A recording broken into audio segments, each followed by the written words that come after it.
창세기 강의 사랑의 세상이 열리다 15번째 시간입니다. 사랑으로 흩으시다 라는 제목으로 창세기 11장 1절에서 9절까지의 말씀 함께 은혜 나누고자 합니다. 한 해가 다 끝나가고 있습니다. 어느덧 올 한 해를 여러분들은 어떤 단어로 정리하고 계십니까? 한 단어로 또는 한 문장으로. 아마 어려우실 거예요. 올해만 그런 건 아니죠. 매년 요맘때쯤 삶을 돌아보면 한 해가 명쾌하게 정리가 안 되는 때가 대부분이실 겁니다. 명쾌해지는 때가 있긴 합니다. 수험생일 때, 수능생들, 수능을 치는 수험생들 입장에서 올 한 해 뭘 했냐 하면 시험 공부했어요. 또 취업을 준비하는 사람들 뭐 했습니까 하면 입사 준비요. 이렇게 시험 준비하는 사람들은 명확해요. 그 한 해 뭐 했는지가. 대부분의 시간을 온통 거기에만 쏟았으니까. 그리고 목표도 명확하니까요. 그런데 돌아보면 우리 인생이 항상 시험만 칠 수 있는 건 아니거든요. 너무 다양한 일들이 우리에게 다가와서 우리의 일상을 뒤흔들기도 하고 설레게 하기도 하고 또 때로는 뭔가 지연되어지는 이 일들이 계속 반복되어집니다. 그렇게 삶은 여러 가지 일들이 계속되어지죠. 그 안에서 여러 만남 속에서 우리는 때로는 성공을 거두기도 하고 때로는 실패에 빠지기도 합니다.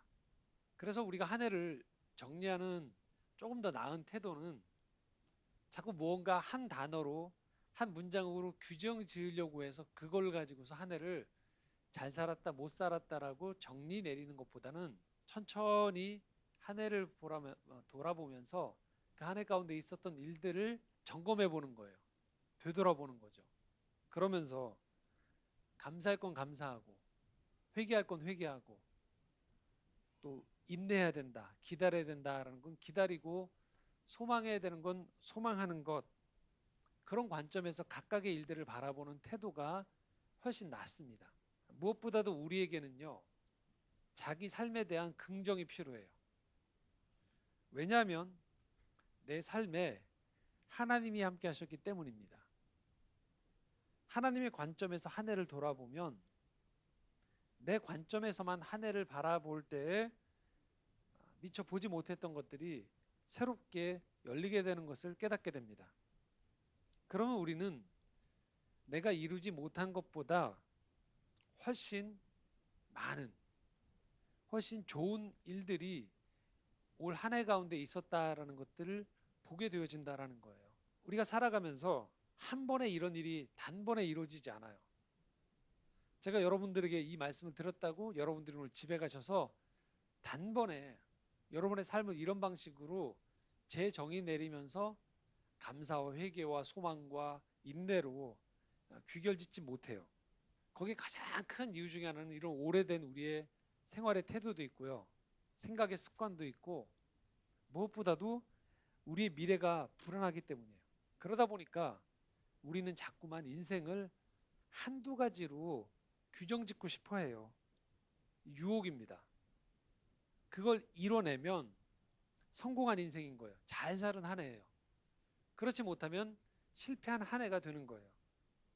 분명하게 몇 가지로 미래를 규정짓고 그 안에 내가 안착하는 것으로만 자꾸 삶의 습관을 들이면, 생각의 습관을 들이면 삶의 만족도가 떨어져요. 그리고 자기 자신에 대해서 긍정하기보다는 자꾸만 낮고 자기 자신에 대한 불평이 자기도 모르게 많아지는 것들을 경험하시게 돼요. 우리가 계획을 세우는 건 필요합니다. 그러나 계획 너머에서 일하시는 하나님의 성실하심을 바라볼 필요가 있습니다. 그러면 점점 이런 습관들이, 영적인 습관들이 우리 안에 들어오게 되어지면 자연스럽게 따라오는 게 있어요. 내 삶을 어떤 한 가지로 규정 지으려는 태도에서 벗어나게 되는 거예요.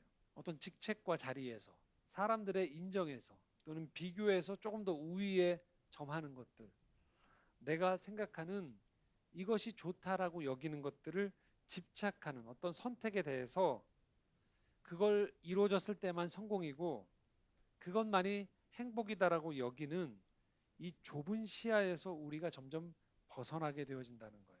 우리가 하나님을 삶의 인도자로, 내 삶의 인도자로 인정하기 시작할 때 우리는 점점 이렇게 내 방식대로 삶을 규정하는 습관과 태도에서 벗어나면서 삶에서 좀 더 유연해지는 자신을 보게 돼요.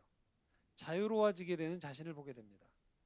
반대로 하나님을 내가 믿는다고는 하지만 계속 내가 정의 내리는 몇 가지 틀로만 인생을 규정 지으려고 하면 신앙생활을 오래 해도 영적으로 성장이 더뎌요.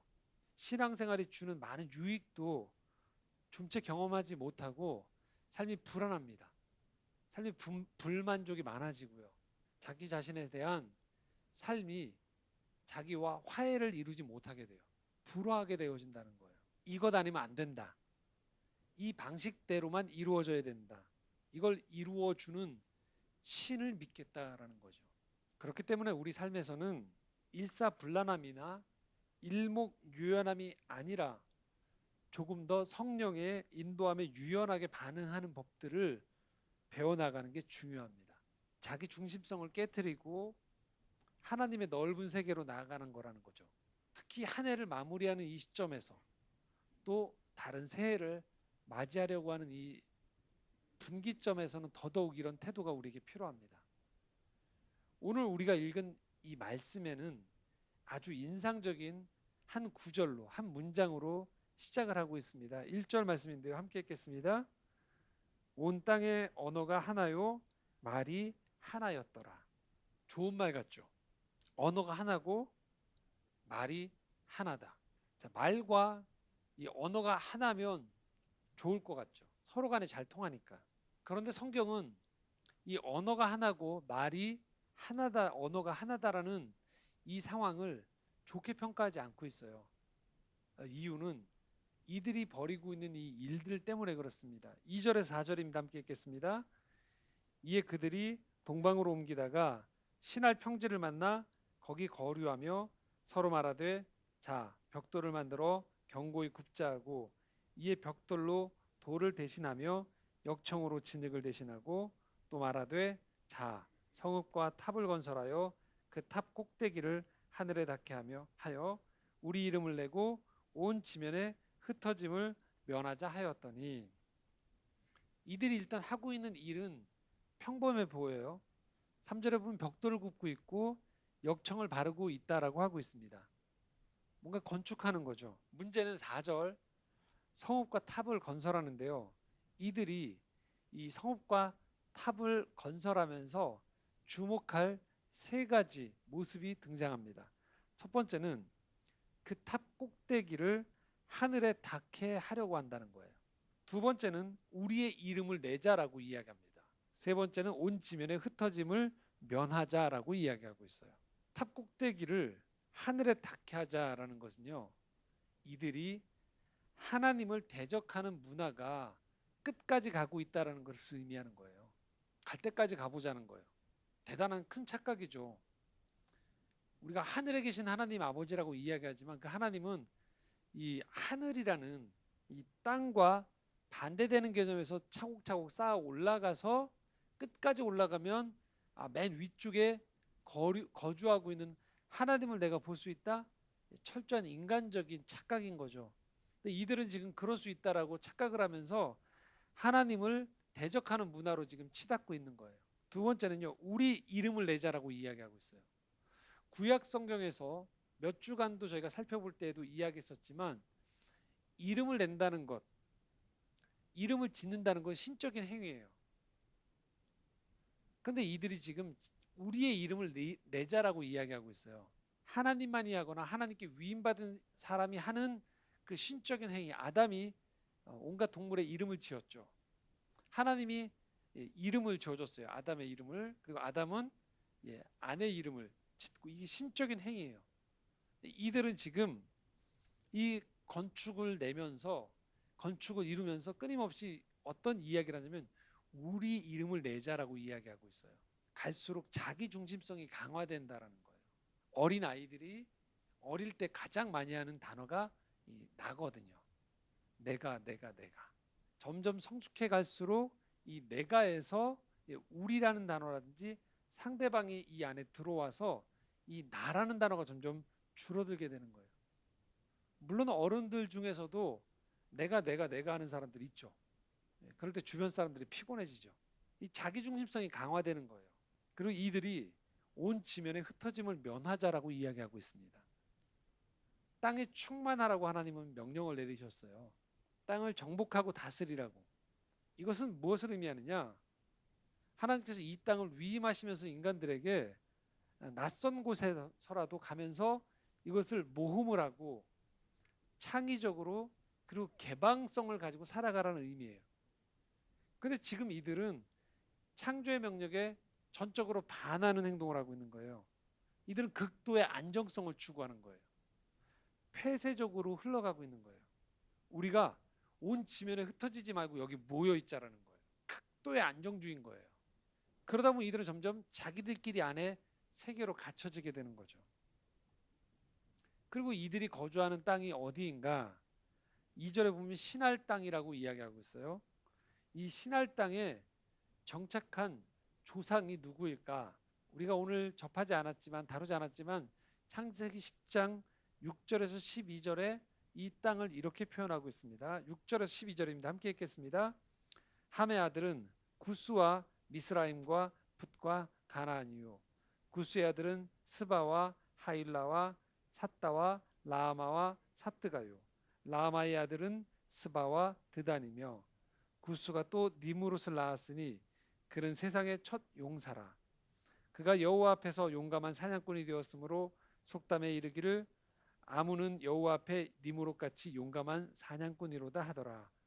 그의 나라는 신할 땅의 바벨과 에렉과 아깝과 갈레에서 시작되었으며 그가 그 땅에서 아수르로 나아가 니느웨와 르호보딜과 갈라와 및 니느웨와 갈라 사이에 레센을 건설하였으니 이는 큰 성읍이라. 많은 지명의 언어가 나오고 있죠. 사람의 이름이 나오고 있는데 우리는 여기서 주목할 것은요. 6절에 한 인물이에요. 함이에요. 그리고 이들이 거주했던 땅이 10절에 보면 신할 땅의 바벨이라고 표현되어 있어요. 함이 누굽니까? 지난주 우리가 말씀을 접했던 아버지 노아의 허물을 폭로했던 이죠. 덮어주지 않고 드러냈던 하나님과 반하는 행동을 했던 아들이었죠. 그래서 함과 그의 아들 가나안이 저주를 받게 되어지는 일이 벌어졌었죠. 그 함의 아들 중 8절에 니무롯이 나오는데 이 니무롯을 뭐라고 표현하냐면 용감한 사냥꾼이라고 이야기해요. 힘센 사냥꾼이라고 표현하는 겁니다. 힘세다. 여기서 우리는 알 수 있는 거예요. 바벨이 어느 날 갑자기 평화롭게 지내다가 이 말이 통하는 사람이 의기투합해서 바벨 탑을 쌓고 성읍을 지은 것이 아니라는 것을 알 수 있는 거예요. 하나님을 반하는 폭로하고 들춰냈던 사탄적 행위를 했던 그 후손들이 이곳에 모여서 문명을 건설했던 것이죠. 그리고 그들은 그 안에서 힘을 중시했어요. 눈에 보이는 힘을 중시했던 거예요. 지극히 그들은 자기 중심성 안에서 하나님을 경외하는 문화가 아닌 자기 만족적이면서 파괴적이고 힘이 중심이 된 문화를 가지고 있었던 거예요. 이것이 역사가 차곡차곡 쌓이면서 자연스럽게 이들의 결론이 어디로 도출되었냐? 그래, 이 정도면 우리가 이제 우리의 기술과 지식을 가지고서 힘을 모으면 충분히 하나님 앞에까지 도달할 수 있겠구나. 신이 별건가? 이렇게 건설하면 이것이 전부인데 라고 생각을 하는 거죠. 어느 순간부터 이들은 하나님보다 인간이 더 우위에 있다는 착각을 하게 되어지는 거예요. 자신들의 문명을 보면서 그들은 자신만만해졌던 것이죠. 이 순간에 이런 문화 속에서 누군가가 이들을 통제해야 되는 거예요. 이건 아니지 않는가? 이렇게 가면 우리 다 망한다. 이렇게 하면 우리들 안에 있는 이 다툼과 우리들 안에 있는 이 질서롭지 못한 것, 이것이 바로 하나님을 떠나서 벌어진 일이 아닐까? 돌아갑시다. 정신 차립시다. 그만합시다. 이런 얘기를 누군가는 해야 된다고요. 그런데 아무도 하지 않는 거예요. 지금 단순히 언어가 하나고 말이 하나라고 이야기하는 것은 그들이 같은 모국어를 쓴다는 정도가 아니에요. 이들은 지금 악으로 치닫고 있는데 마음이 하나가 됐다라는 거예요. 잘못되고 있는데 옆을 봐도 다 잘못을 범하고 있으니까 아무런 문제가 없다고 생각을 하는 거예요. 그래서 제가 여러분들께 위로가 되는 말씀, 혹시 결혼하신 분들 계시면 이런 말씀을 드릴 수 있어요. 부부가 꼭 의기투합해서 마음이 잘 맞는 게 꼭 좋은 건 아니라는 거예요. 조금 불편해지더라도요, 배우자 중에 누군가 한 사람이 아니라고 이야기해 줘야 됩니다. 아닐 때에는 당연히 불편하겠죠. 누군가 아니라고 이야기하면. 그렇지 않으면 부부가 같이 너무 마음이 맞아버리면요, 가족이 낭떠러지로 갈 수도 있는 거예요. 누군가가 이쯤에서 절제해야 되지 않겠어? 당신 그렇게 하는 게 꼭 맞을까? 질문을 던져줘야 되는 거예요. 근데 서로를 바라보면서 서로 행위가 너무 예쁘기만 한 거예요. 너무 기특해요. 그러면 어떻게 될까요? 반영이 틀어졌는데도 불구하고 이게 조절이 안 되는 거예요. 이런 대표적인 부부가 사도행전에 나오죠. 아나니아와 삽비라 부부. 헌금을 하는데 부부 중에 한 사람이 이것을 뭐예요? 일부를 돌려요. 그럼 그걸 쳐다보고 있던 다른 배우자 한 사람이 어떻게 됩니까? 하나님께 다 드려야 되지 않을까? 이 초대교회 문화가 우리가 지금 다 드리고 있는 문화인데 이거 아니지 않을까 해야 되는데 어떤 거예요? 당신 참 지혜롭다. 이렇게 얘기한 거예요. 그래 꼭 그렇게 다 바칠 필요가 있을까? 들키지 않으면 되지. 서로 간에 칭찬하는 거예요. 부부가. 몇 시간 간격으로 두 부부가 다 죽음에 처하게 되죠. 너무 잘 맞은 거예요. 불편하더라도 꼭 일사불란하고 일목요연하고 다 정리가 되어지지 않더라도 좀 과정에서 마찰이 있거나 불편함이 있더라도 이걸 드러낼 때는 드러내야 된다라는 거예요. 서로 겁을 먹고 이 소리 하면 싫어할 텐데 불편할 텐데 그래서 입을 닫아버리는 거죠. 가치관도 다 똑같다고 생각하고요. 그렇게 되어지는 가정은 발전하기가 어렵다라는 거예요. 어느 조직과 사회도 마찬가지예요. 불편한 소리를 해주는 사람들이 있어야 됩니다. 아닐 때 아니라고 얘기해 주는 게 나아질 수 있는 거예요. 누가 거기서 브레이크를 걸 때 그것들이 꼭 받아들여지지 않더라도 얘기할 수 있는 분위기가 되어야 된다는 것이죠. 하나님이 서로 다른 사람을 우리가 어떤 공동체 또는 사회에 붙여주신 이유가 있는 거예요. 하나로 모든 걸 다 모으려고 하는 것들 안에 있는 인간 중심의 이 자만, 교만, 편의주의를 우린 경계해야 된다는 거예요. 그렇기 때문에 한 목소리로만 꼭 나오는 게 꼭 좋은 건 아니라는 거예요. 과정에서 계속 협의하고 수렴하고 이 과정을 통해서 우리가 점점 하나의 방향을 나아가는 게 중요한 것이죠. 그렇기 때문에 공동체에 필요한 게 무엇이냐면 겸손 그리고 온유입니다. 에베소 4장 2절에 3절에서 이렇게 표현하고 있습니다. 함께 읽겠습니다. 모든 겸손과 온유로 하고 오래 참음으로 사랑 가운데서 서로 용납하고 평안에 매는 줄로 성령이 하나 되게 하신 것을 힘써 지키라. 자, 여기 보면 하나 되게 하신 것을 지키는데요. 그 과정에 보면 2절에 이런 표현들이 있어요. 겸손, 온유, 오래 참음, 사랑 가운데 서로 용납하라고 이야기하고 있어요. 의견이 다른 사람을 밖으로 몰아내라고 이야기하는 게 아니에요. 겸손하래요. 내가 틀릴 수도 있다라는 거죠. 온유하랍니다. 지적을 받으면 그럴 수 있지라고 수긍하라는 거예요. 오래 참음이라는 거예요. 그러니까 하나로 만들어가는 과정이 쉽지 않다는 거죠. 참아야 된다라는 거예요. 사랑 가운데 서로 용납하라. 다름 속에서 일치점을 찾아가는 거죠. 이럴 때 이 하나 되어지는 모습이 나오는 거예요. 모든 사람이 똑같은 언어와 말과 마음을 다 무조건 같지 않으면 다 잘라내거나 다 이쪽으로 뭉개는 게 그게 하나됨이 아니라는 거예요. 그런 의미에서 지금 이 바벨탑을 건설했던 이 신할 땅에 있던 사람들은 다양성이 아니고요, 획일화되어 있는 인간 중심의 교만함의 문화였던 거예요. 하나님은 이 모습을 용납할 수 없었어요. 자, 5절에서 7절 이렇게 말씀합니다. 함께 읽겠습니다. 여호와께서 사람들이 건설하는 그 성읍과 탑을 보려고 내려오셨더라. 여호와께서 이르시되 이 무리가 한 족속이요 언어도 하나이므로 이같이 시작하였으니 이후로는 그 하고자 하는 일을 막을 수 없으리로다. 자, 우리가 내려가서 거기서 그들의 언어를 혼잡하게 하여 그들이 서로 알아듣지 못하게 하자 하시고, 이들이 마치 아담과 하와가 선악과를 알게 하는 선악을 알게 하는 열매를 따먹듯이, 가인이 아벨을 죽이듯이 또다시 악을 자행하게 되어지면 결국 이들은 멸망의 길로 치닫게 되어지는 거예요. 하나님이 선택하셔야 됐던 거예요. 이들의 언어를 흩으시는 거죠. 그들이 서로 알아듣지 못하게 하자 라고 하신 거예요. 표면적으로는 심판이죠. 하지만 깊은 곳에서는요, 이들이 완벽하게 멸망하는 것을 막고자 하는 하나님의 사랑이 그 안에 깃들어 있는 겁니다. 우리 인생 여정 가운데에서도 이런 일이 벌어져요. 하나님이 흩으시는 거예요.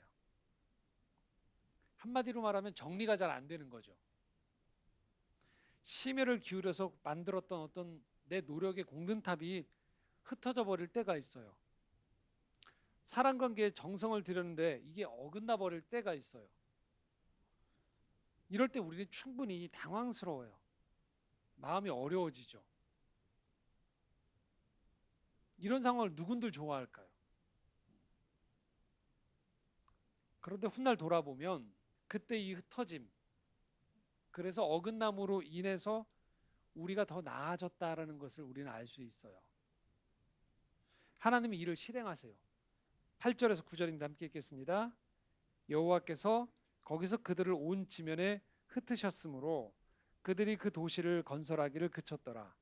그러므로 그 이름을 바벨이라 하니 이는 여호와께서 거기서 온 땅의 언어를 혼잡하게 하셨음이니라.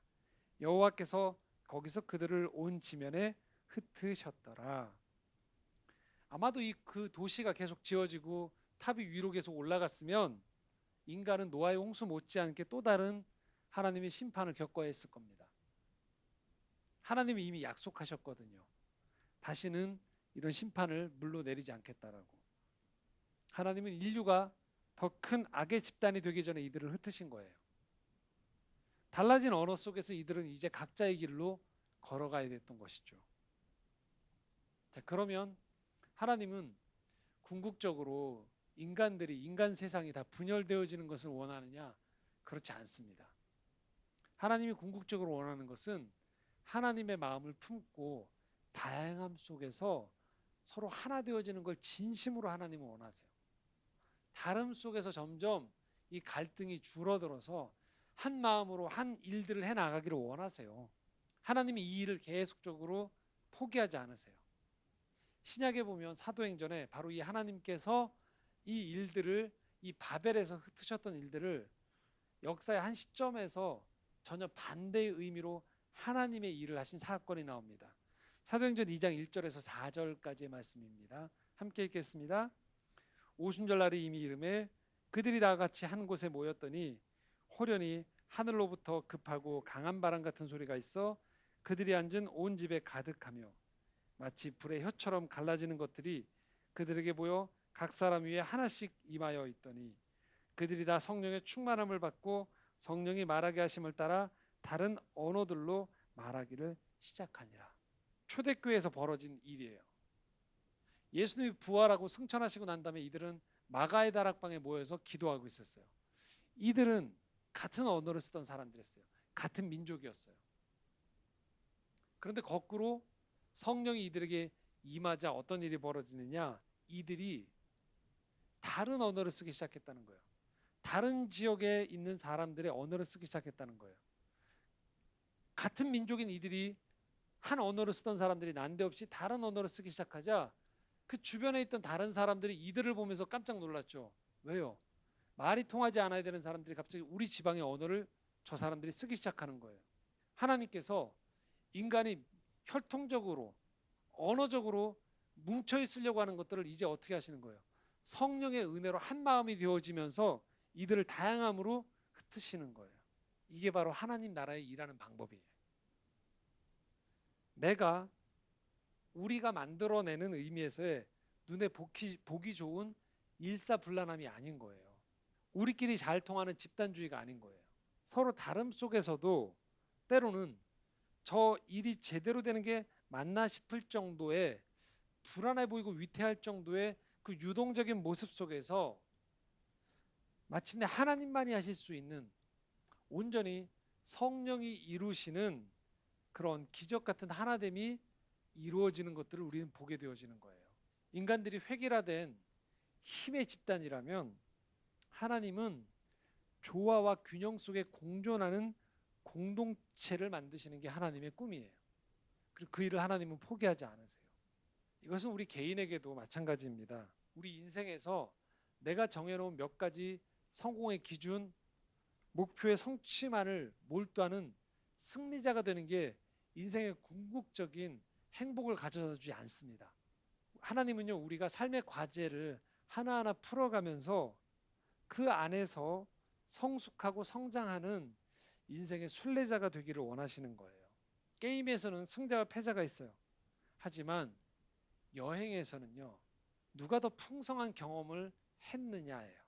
하나님은 우리를 인생이라는 여행으로 초청하시는 거예요. 우리의 인생의 경험이 풍성해지길 원하는 거예요. 때로는 다리가 아프면 쉴 수도 있겠죠. 이번에는 누군가가 어려워하면 내가 꼭 가보고 싶었던 장소이지만 거기를 못 갈 수도 있는 거예요. 다음에 가도 된다라고 하는 거죠. 저 맛집에 꼭 가야 된다? 못 갈 수도 있는 거예요. 그러나 그 속에서 우리는 함께 동행한 사람들과 더 풍성한 대화를 나눌 수도 있고요. 이전에 했던 방식이 아닌 다른 방식 때문에 좀 길을 헤매다가도 새로운 삶의 지평이 열리기도 하는 거예요. 그런 것이 우리 안에 점점 만들어지는 것이죠. 코로나19 때문에 그리고 이 겨울에 오미크론까지 등장하면서 다 엉망이 돼버렸죠. 자, 기업과 같은 입장에서 보면 이건 실패예요. 명백히. 하지만 좀 우리가 관점을 달리 해보면요. 동시대를 살아가는 사람들이 우리 모두가 다 지금 여행 중인 거예요. 뭐가 내린 걸까요? 폭설이 내린 거죠. 폭설이 내린 거예요. 폭우가 쏟아진 겁니다. 좀 가는 길이 좀 어렵고 좀 더 추워지고 불편해지는 거죠. 그렇다고 이 여행 자체가 취소될 수는 없다는 거예요. 망가뜨릴 필요는 없다는 거예요. 지금 우리가 해야 되는 것은 기도예요. 한 해를 정리하면서 여러분 꼭 연말 되시기 전에 여러분 스스로가 최소한 여러분이 감당할 수 있는 범위의 평소의 기도보다 좀 시간을 넉넉히 가져보셨으면 좋겠습니다. 혼자 한 해를 돌아보는 거예요. 누구와? 하나님과. 적어보셔도 좋습니다. 적는 게 불편하신 분들은 잠잠히 묵상 가운데 기도하셔도 돼요. 올 한 해를 돌아보시는 거죠. 올 한 해가 어땠는가? 다 파편화되어 있어서 몇 가지 성공 경험만 가지고가 아닌 그 관점으로 한 해를 돌아보시면 훨씬 풍성했다는 걸 여러분들 보시게 된다는 거예요. 아, 올해 이런 사람을 새로 만났구나. 내가 이런 부분들에서 내가 이전에 몰랐던 부분들이 훨씬 넓어졌구나. 이런 것들을 보시는 거예요. 올 한 해를 돌아보시면서요. 그러면 여러분들 안에서 훨씬 더 인생에 많은 이야기가 담겼었구나. 하나님이 나와 함께 하셨구나라는 것들 여러분들이 보시게 된다는 거예요. 이렇게 지금 오미크론이 확산 중에 있을 때는요. 소망 가운데에서 하나님 안의 평안을 여러분들이 누리는 것이 중요합니다.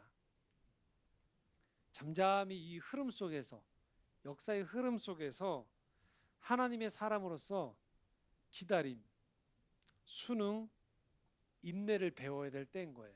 그럴 때 성령께서 여러분의 삶을 내 관점으로만 보던 것에서 넓혀주시는 거죠. 그러면 내 인생의 이야기가 기승전결이 딱딱 들어맞는 서론본론 결론이 있는 논설문이 아니고 내 인생이 시가 되는 거예요. 내 인생이 좀 더 풍성한 에세이가 될 수도 있고 좀 더 많은 것들이 들어올 수 있는 아름다운 희곡이 될 수도 있는 거예요. 그것이 하나님이 여러분에게 주시는 인생의 선물인 것입니다. 이 올 한 해를 돌아보시면서 여러분 안에 주신 이 은혜들을 잘 기억하시면서 아름답게 마무리할 수 있는 한 해가 되셨으면 좋겠습니다. 마무리하면서 신학자 로안 윌리엄스의 글 한 편을 여러분들하고 좀 나누려고 합니다. 모든 순간, 모든 시대가 그분께 속합니다. 그분은 여전히 언제까지나 우리와 함께 하십니다. 우리가 정직하게 그리고 희망을 담아 주님을 기억할 때 그분은 과거의 나와도 함께 하셨으며 현재의 나, 여전히 살아있는 과거의 나와도 함께 하시며 그 모두를 새롭게 빚어내고 계심을 우리는 발견할 수 있습니다. 흔들리고 우왕좌왕하면서 파편화된 나의 조각들을 하나로 모으려고 애쓰고 기도할 때 불현듯 우리는 주님께서 그 모든 순간 나와 함께 하심을 깨닫습니다. 그리고 엿봅니다. 마지막 때 그리스도께서 나의 모든 면을 온전히 그대로 당신 품에 안아주시는 모습을, 그리하여 과거의 모든 나와 현재의 내가 하나 되게 하시고 그런 나와 하나를 이루시는 모습을. 대림절 넷째 주일입니다. 겸손히 주님이 내 삶에 이 땅 가운데 이 사회 속에 오심을 기다리면서 이 혼란한 세상 속에서 주님과 함께 평안과 은혜를 누리시는 연말이 되시기 바랍니다. 내가 만드는 바벨탑은 무너질 수밖에 없어요. 하나님과 함께 이 아름다운 창조의 정원에서 신앙의 씨를 심으십시오. 그리고 나무를 가꾸십시오. 그래서 그것에 아름다운 신앙의 유산이 되어지고 신앙의 열매를 맺을 수 있는 우리 모두가 될 수 있기를 소망합니다. 함께 기도하겠습니다.